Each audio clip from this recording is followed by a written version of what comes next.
Well, Lin Jian, a spokesperson for Chinese Foreign Ministry, just made a firm and further response to what Japanese Prime Minister Sani Takaichi's recent remarks.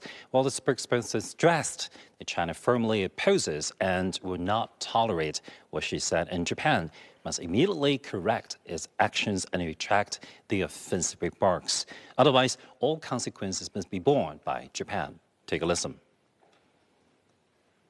如日方胆敢 If Japan dares to intervene militarily in the Taiwan Strait situation, it will constitute an act of aggression, and China will strike back decisively. China will firmly exercise its rights of self-defense granted by the UN Charter and international law, and resolutely safeguard national sovereignty and territorial integrity. China warns Japan to deeply reflect on its historical crimes, immediately stop interfering in China's internal affairs, cease provocative actions, and not to play with fire on the Taiwan question, for those who play with fire will perish by it.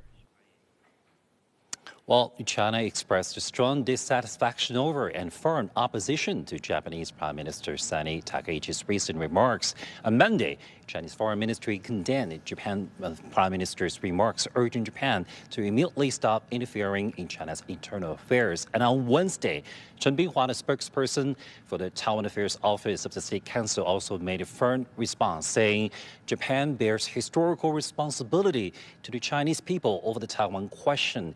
And during the 50 years of colonial rule in Taiwan, Japan committed countless heinous crimes. He said, quote, 80 years ago, we achieved the victory in the war against the Japanese aggression, and we ended Japan's occupation and plunder in Taiwan.